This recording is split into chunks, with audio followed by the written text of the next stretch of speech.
guard on this one pulls to go wide. When it's basic hook, you don't know what's going to happen out there. But on you, now you're looking for that. I want him to give it the whole full U treatment to tackle. You got it? Yeah, I've got it now. All right, here we go. It's X, 39X on one. Training camp would not yield any dividends, however, until the third game of the season, when the Browns won their first game, a 42-7 rout of the New Orleans Saints. Let's go, defense! Come on, baby, let's go! Make it stand now, B. Come on, Charlie! Come on, Charlie, come with it now, come with it. Come late, come fast. Get to him! Way to hit him, defense! Way to go, baby! It was against the Saints that the Browns first gelled as a unit, both on offense and defense, and showed they had the potential to capture the Century Division of the Eastern Conference. The secondary intercepted 4 passes, one of which looked like an 89-yard touchdown, until Ross Fietner ran out of gas.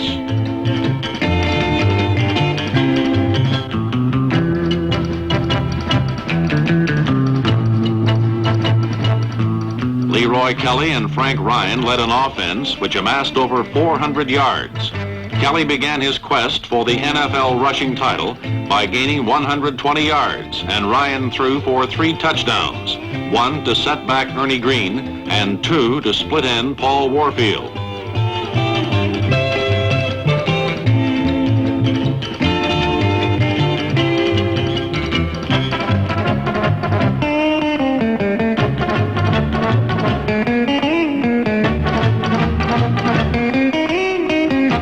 Cleveland's first win of the season was an impressive offensive show, but the offense would not lead the Browns through their next 3 games. It would be the defense. Cleveland's defense has always been known as a strong and stubborn unit. This tradition was upheld in 1967. Number 84 left end Paul Wiggin retired at the end of the season after 11 years in the league, and opposing runners were happy that he did. Wiggins' counterpart at defensive right end, number 80, Bill Glass, played his 10th year with the same aggressive spirit that he showed as a rookie. The Browns had a tandem at defensive tackle that ranked as one of the strongest in the league. Number 69, Jim Kinnicky, could do with his hands what it took most linemen to do with much more.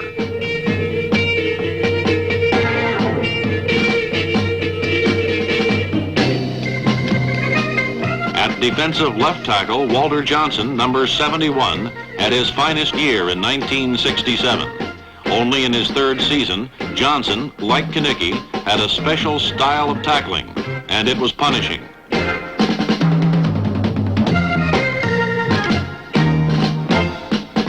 Backing up the front line were a youngster and 2 veterans. Number 51, Dale Lindsey, played his first full season at middle linebacker. And John Brewer and Jim Houston at the corners provided veteran experience. Houston, number 82, is still fast and agile and could be seen on a blitz or in his own backfield covering on a pass.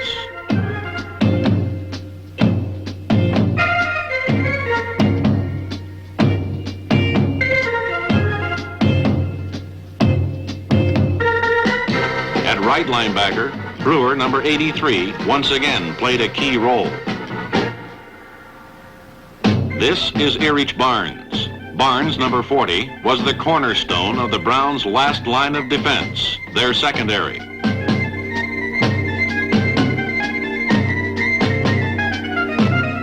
Barnes, number 34, Mike Howell, safeties Ernie Kellerman and Ross Fietner did not equal last year's league-leading interception total, but they, along with the rest of the defense, would carry Cleveland to 3 straight victories after its win over the Saints.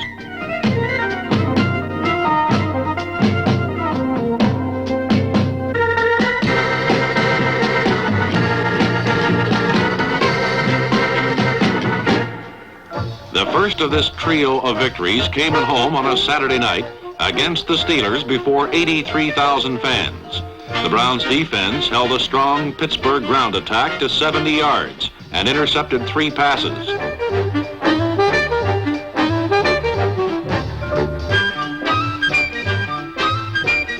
while running back Ernie Green provided the offensive punch, gaining over 100 yards in the 21-10 victory. The next week against St. Louis, Frank Ryan and flanker Gary Collins gave the Browns an early 17-3 lead.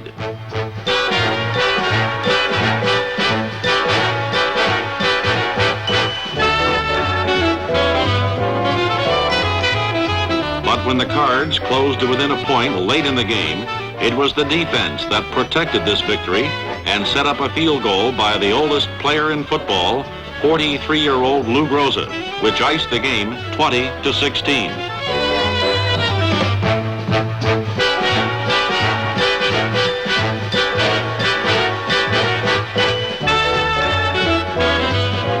The last of these three victories was the most satisfying because it ended in a 24-0 shutout over the Bears, a rare accomplishment in pro football against any team.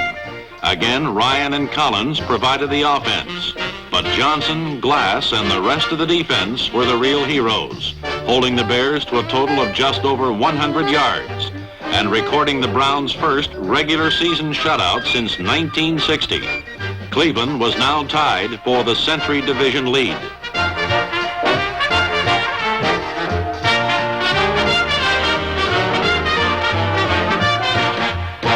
There were other elements that helped comprise the Browns story, and the rookies had a major part. Number 35, Larry Conjar, played sparingly, but still was the team's third leading ground gainer.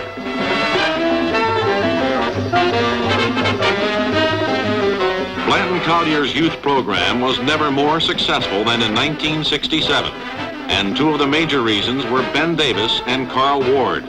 Ward, number 27, a fourth-round draft pick, was on the specialty teams and filled in at defensive back.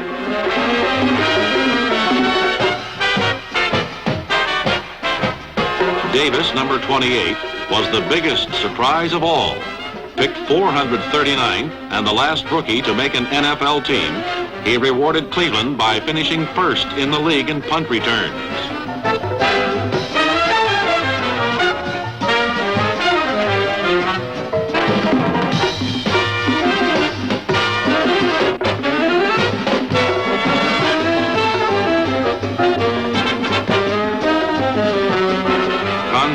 Ward, Davis, and other good young ball players give Cleveland more than a promise for future success. But it was veterans like number 13, 31-year-old quarterback Frank Ryan that comprised the bulk of Cleveland's attack. Ryan, battered and bruised for much of the season, nevertheless withstood the severe physical punishment. In fact, it was only in the last game of the season that he was able to rest from the Sunday wars and watch his understudy, Gary Lane, perform. Ryan's greatest asset was his ability to counter a rush with a quick flip to one of his backs. His receivers were also a great asset. Number 42, Paul Warfield, averaged 20 yards per catch and scored 8 touchdowns. In the Browns' first game against the Giants, his receptions kept Cleveland in contention until the final minutes. Number 41, Ralph Catfish Smith, responded well when called upon to replace Milt Morin at tight end for most of the season.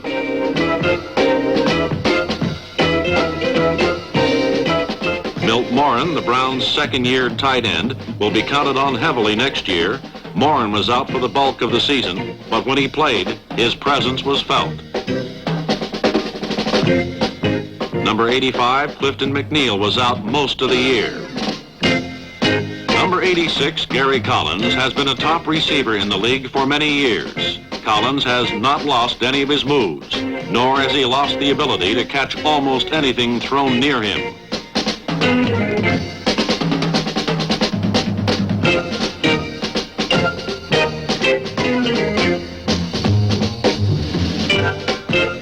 The post pattern has become his trademark, and he still makes it impossible to defend. Collins and the rest of the receivers were another page in the Browns' story.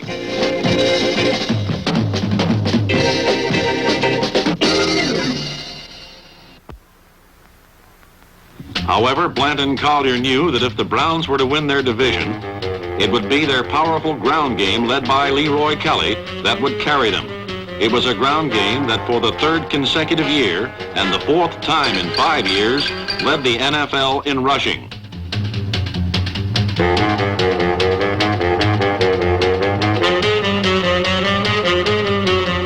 Number 48, Ernie Green, was one half of the reason that the Browns averaged nearly 5 yards every time they ran a play.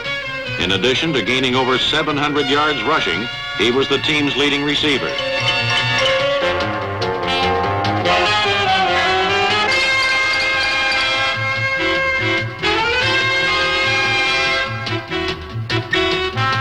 Like his backfield partner, Green could crack up the middle with power or sweep the outside with balance and speed on his way to a touchdown.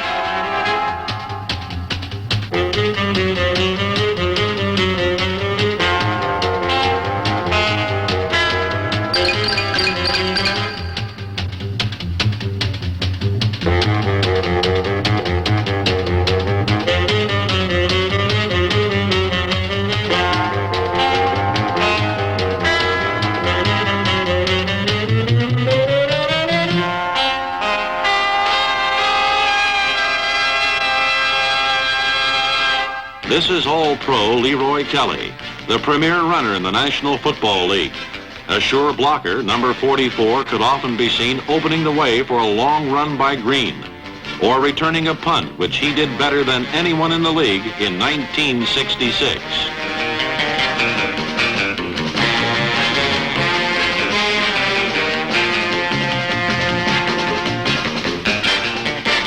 But in 1967, Leroy Kelly was most often seen with the ball cradled in his arm, single-handedly demoralizing, if not demolishing, his opponent.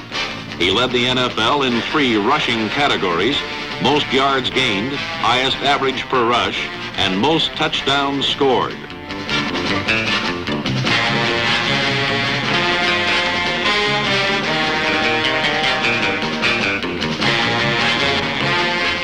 Some of his success must be attributed to the quickest start out of the backfield of any runner in the game. But most of it was not due to a matter of execution, rather to that undefinable instinct which is possessed by all truly great runners, and Leroy Kelly is certainly one of the greatest.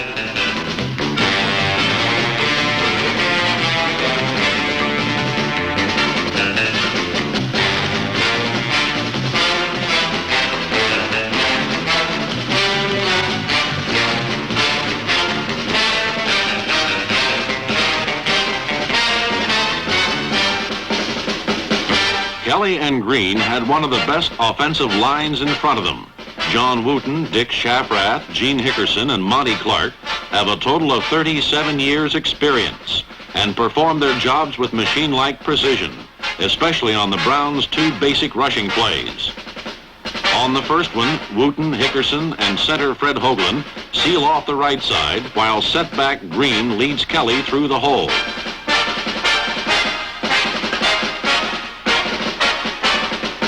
On the second, Hickerson, Wooten, and Shafrath pull out to lead Kelly around the outside, while Kelly does the rest by himself.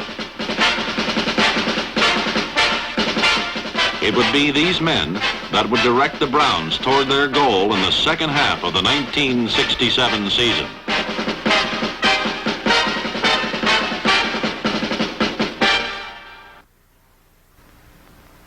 Trouble developed en route to a division title. Cleveland ran into Green Bay's speedster Travis Williams, and Williams ran right through Cleveland. The loss to the Packers gave the Browns a 5-4 record, and they would need to win at least 3 of their remaining 5 games to clinch their division. The Browns got one of those victories against the Vikings.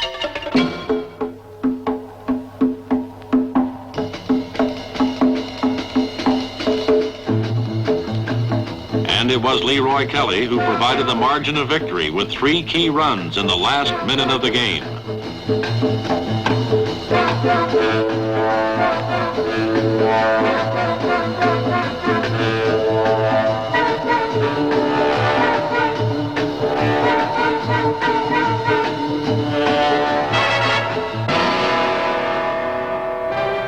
Again, it was Kelly who sparked Cleveland's offense against the Washington Redskins.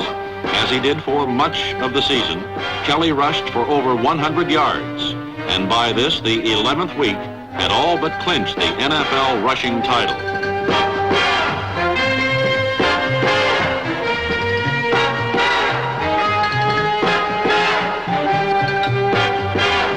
However, Sonny Jurgensen and Charlie Taylor continually kept the Redskins in the game.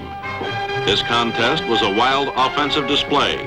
Number 27, rookie Carl Ward, joined a select list when he ran back a kickoff 104 yards, the longest play in Browns history.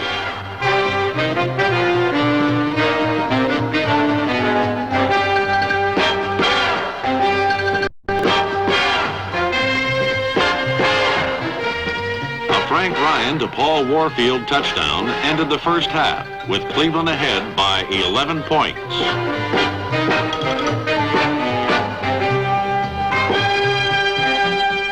But what had been an explosive offensive show for most of the game abruptly changed in the final minutes of the last quarter. The Redskins trailed by 5 points and were driving for the winning score. It was 1st and 10 on the Browns' 25-yard line. On 3 consecutive downs, defensive plays like this one by Barnes forced Jurgensen into a 4th and 11 situation.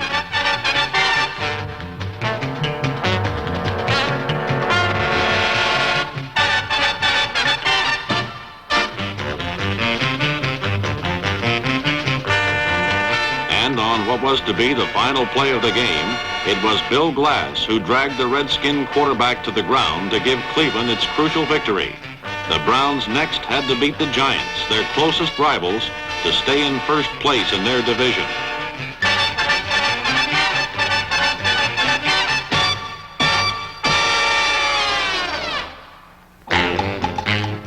To stop New York, Cleveland had to stop the Giants' great receiver, number 45, Homer Jones.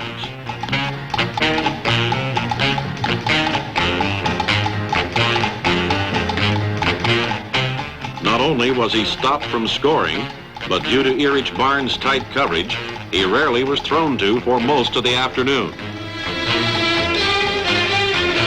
Leroy Kelly rushed for over 50 yards in the first half and the Browns' first touchdown.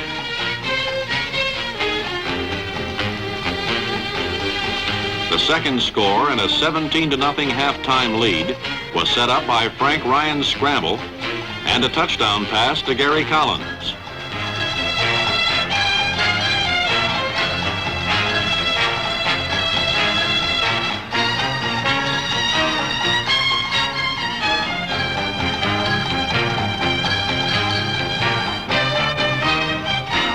New York came back in the second half. Joe Morrison's extra effort made it 17-7.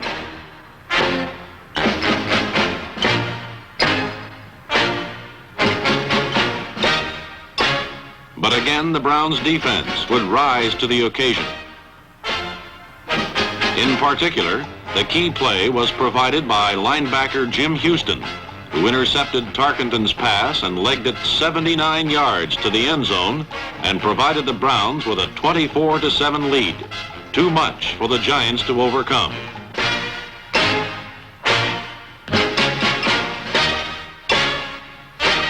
Well over 600,000 fans had seen the Browns at home in 1967, and close to 80,000 had seen them victorious in this, their last home game. It now remained for Cleveland to beat the Cardinals at St. Louis to win the Century Division.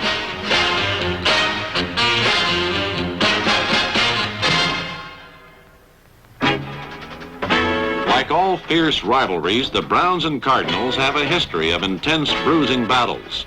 And in 1967, their final confrontation was no less than rough, all-out football.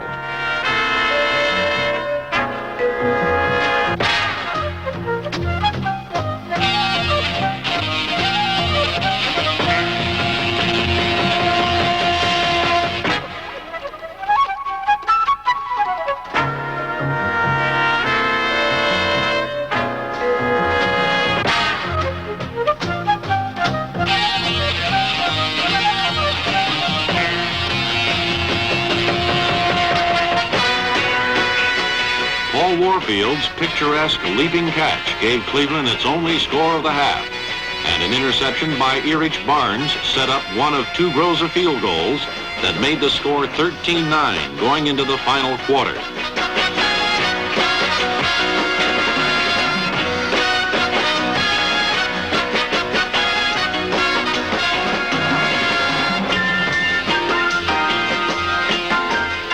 However, for the second straight week, it was linebacker Jim Houston who provided the key play of the game when he intercepted Hart's pass and ran it into the end zone for a 20-9 lead. The Cardinals gamely fought back with time running out. But the Browns' prevent defense stopped Jackie Smith on the last play of the game, 18 yards short of the goal line. Cleveland had won the Century Division.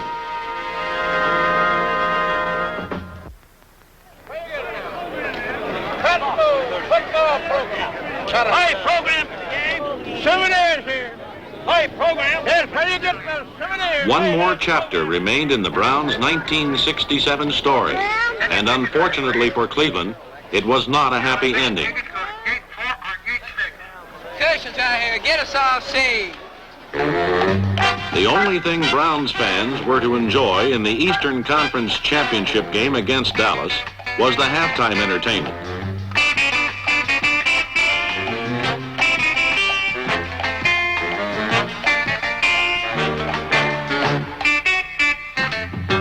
From the outset of the game, it was clear that one man would dominate play, and that one man was number 22, the Cowboys' Bob Hayes.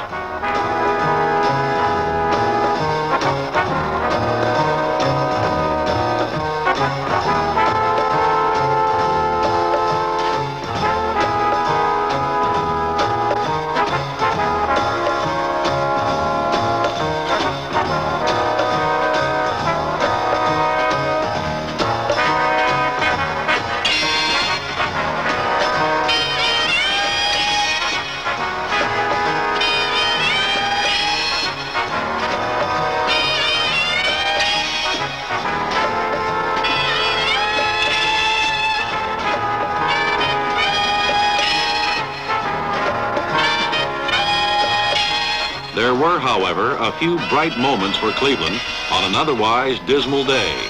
Paul Warfield's 75-yard touchdown catch and run was one of them.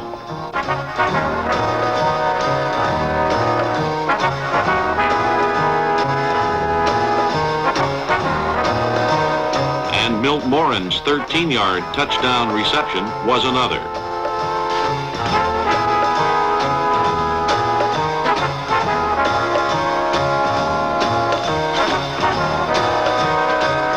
But the final score was certainly not indicative of the Browns season, and these same two coaches could very easily meet again next year in Cleveland for the Eastern Conference Championship. 1967 was a successful year for Blanton Collier, the coach with one of the best lifetime records in the NFL.